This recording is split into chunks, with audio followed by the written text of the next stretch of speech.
wanted to take you on a tour of my homemade tool chest. So we'll start down here. My power tools. Got a little den for them. Made this pencil drawer for all their accessories.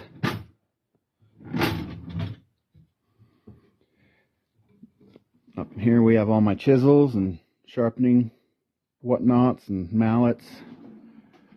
Up here I made a little stand for my planes so they look all pretty.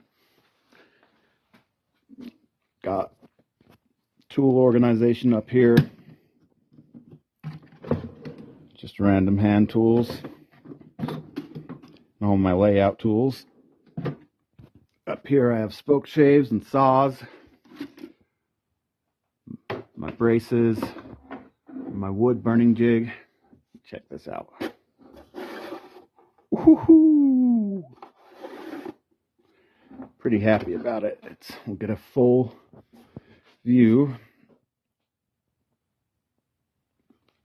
And it's on locking roller wheels so I can move it around.